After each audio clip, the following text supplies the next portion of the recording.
no tengo la data correcta, mi ejecución no va a ser efectiva, porque lo que buscamos de una forma u otra es no generar la comunicación, sino que esa comunicación realmente genere esa empatía con quien lo está leyendo, que conecte, pero para eso necesito a lo mejor cierta información para que eso suceda, ¿no? La data creo que es fundamental. Sí, se habla de datos, pero, y como les decía, ¿no? Se generan millones de datos en Internet, pero realmente lo importante es definir o determinar cuáles son esos datos que necesitas, cuál es esa información que necesitas, ¿no? O sea, es suficiente con que una persona o con que te bases en que una persona realizó una búsqueda, ¿no? Que puede ser por determinada temporalidad, como lo dice Miriam, o qué tipo de información o qué otro tipo de información necesitas sobre eso.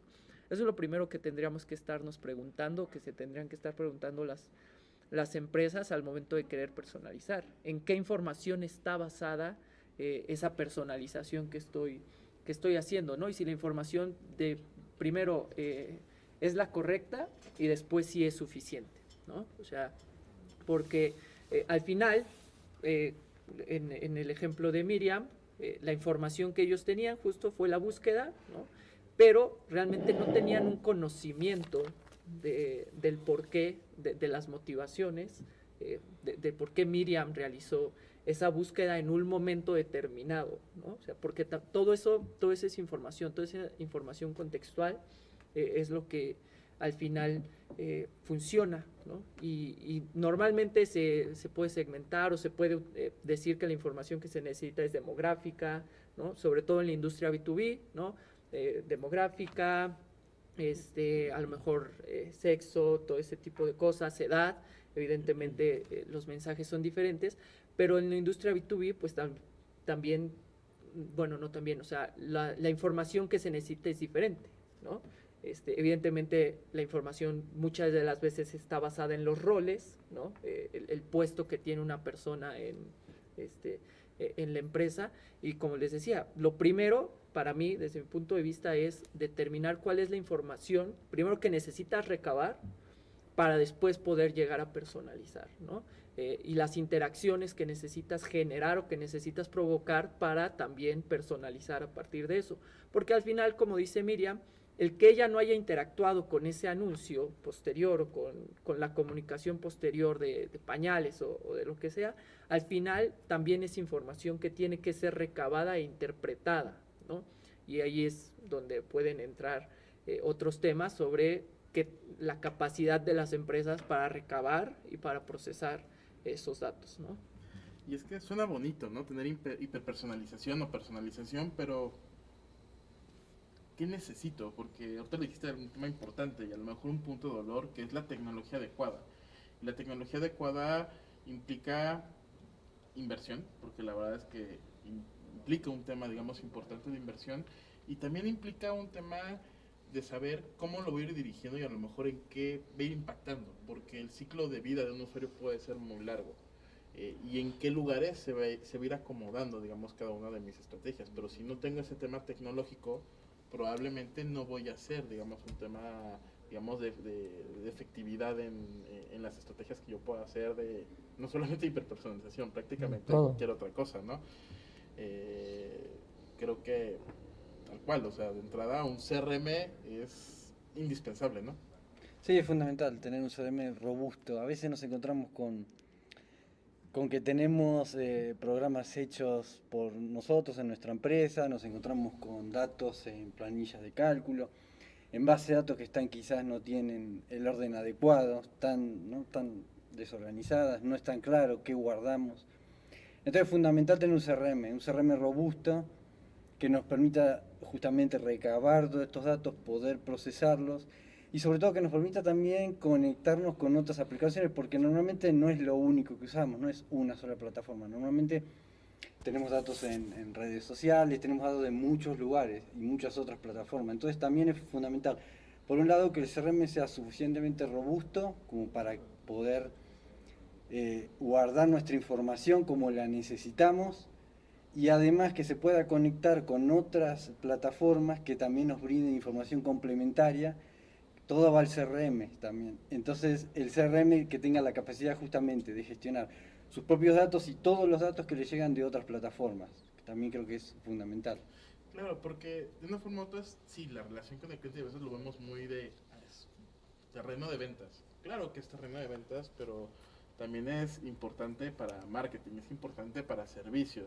O sea, realmente hoy el CRM no es solamente el que gestiona a lo mejor el último proceso de cierre de un cliente, sino hoy centraliza, digamos, la información, y por eso esa parte que comentas, ¿no? De que se pueda conectar con diferentes instancias, con diferentes herramientas, o inclusive ya ecosistemas más robustos, cuando ya no hablamos solamente de un CRM, sino de un ecosistema que hoy me permite trabajar con diferentes módulos para tener esas necesidades de marketing, de ventas, de servicios, ¿no? Pero ¿cómo empezamos a trabajar, o cómo sabemos si hoy mi mensaje de hiperpersonalización realmente está cayendo en eso, o me estoy quedando a lo mejor un poquito atrás? ¿Cuáles son las cosas que necesitamos? Y sobre todo porque Manuel decía una palabra importante que era contexto. Hace muchos años recuerdan que había esa frase famosa de el contenido es rey. Y pues ya, no es que no sea Sigue rey, siendo. sigue siendo, ¿no? Pero el dato... pero el contexto a lo mejor es Dios, ¿no? Hace tiempo leí eso y justo, o sea, hoy necesitamos de las dos cosas, porque, digamos, sin esa parte del contexto, el contenido va a perder, digamos, ese tema de efectividad, ¿no? Pero ¿cómo nos damos cuenta de que tenemos ese contenido adecuado con el contexto? ¿Qué es la información que necesitamos? Yo creo que lo primero es, pues, si interactúan o no. O sea, El performance, ¿no? exactamente.